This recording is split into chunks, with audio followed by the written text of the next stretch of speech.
प्रिय विद्यार्थियों नमस्कार। आज हम सप्तमी कक्षा की संस्कृत की पाठ्य पुस्तक रुचिरा भाग 2 के पाठ 15 लालन गीतम का अभ्यास करेंगे। इसमें पहला प्रश्न है गीतम सैस्वरम गायत, इसको हमने पहले कर लिया है। अब प्रश्न 2 एक पदेन उत्तरत, एक पद में उत्तर दो। तो पाठ के अनुसार ये पूछ रहे हैं का विहसति, कौन हस्ती है। तो धरणी विहस्ती, धरणी पृथ्वी का पर्यायवाची है, तो धरणी विहस्ती धरती हंसती है। किम विकसति, क्या खिलता है, कमलम विकसति कमल खिलता है। व्याघ्र कुत्र गर्जति, बाघ कहाँ गर्जता है, विपिने वने जंगले। हरिण किम खादति, हरिण नव घासम खादति। मंदम कह गच्छति, मंदम उष्ट्र गच्छति, उष्ट्र ऊंट। प्रश्न 3 रेखांकित पदानि आधृत्य प्रश्न निर्माणम कुरुत, रेखांकित पदों को लेकर प्रश्न का निर्माण करना है। तो जब आप प्रश्न निर्माण करो तो प्रश्न जब निर्माण करने के बाद में आप उसके पीछे प्रश्नवाचक चिन्ह भी लगाएं। सलीले नौका सेलती, जल में नौका चलती है, तैरती है। तो इसमें इसका प्रश्न इसने अंडरलाइन दे रखा है। सलीले नौका, नौका को अंडरलाइन किया हुआ है। तो सलीले का सेलती, जल में कौन चल रही है। प्रश्न बनेगा सलीले का सेलती, प्रश्नवाचक चिन्ह लगा दें। उसके बाद में ख है पुष्पेशु चित्र पतंगा डयन्ते, पुष्पेशु सप्तमी बहुवचन है, तो यहाँ पर सप्तमी बहुवचन ही, प्रश्न का भी सप्तमी बहुवचन ही आएगा यहाँ पर। केशु चित्र पतंगा डयन्ते, उष्ट्र पृष्ठे भारम वहती, उष्ट्र ऊंट पृष्ठे पीठ पर, भारम भार को वहन करता है, ले जाता है। तो कह पृष्ठे भारम वहती, कौन पीठ पर भार वहन करता है, प्रश्नवाचक चिन्ह लगाना है। धावन समय, दौड़ते समय, अश्व किमपि न खादति, अश्व कुछ भी नहीं खाता। तो प्रश्न बनेगा कदा अश्व किमपि न खादति, कब घोड़ा कुछ भी नहीं खाता, प्रश्नवाचक चिन्ह लगाना है। सूर्य उदिते धरणी विहस्ती, सूर्य उदय होने पर धरती हंसती है। तो कस्य उदिते, किसके उदय होने पर धरती हंसती है।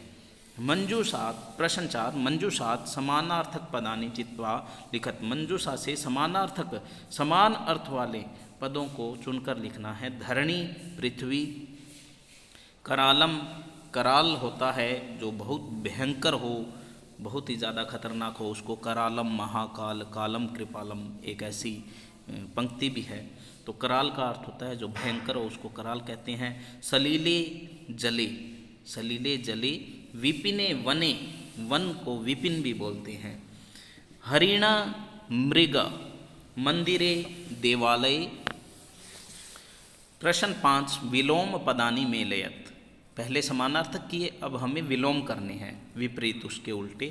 मंदम, मंदम होता है धीरे, तो क्षिप्रम होता है तेजी से, मंदम क्षिप्रम। नीचई, नीचे, उच्चई ऊपर। कठोरा स्निग्धम, कठोर होता है जो बहुत ज़्यादा मजबूत हो, और स्निग्धम होता है जो चिकना या कोमल हो, उसको स्निग्ध बोलते हैं। पुरातनम पुराना, नूतनम नया। अपर्याप्तम जो पर्याप्त न हो, और पर्याप्तम जो पर्याप्त हो।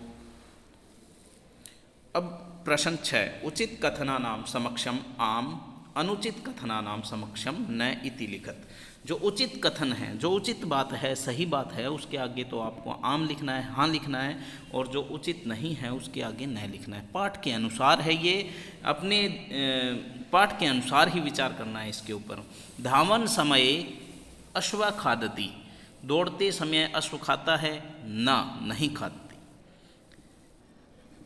उष्ट्रा पृष्ठे भारम न वहती, पाठ के अनुसार ऊंट पीठ पर भार बहता है, तो ये भी रॉन्ग है, तो इसमें भी न का उत्तर आएगा। सिंह नीचे क्रोशती, सिंह नीची आवाज़ में गरजता है, तो ना, ये भी रॉन्ग है।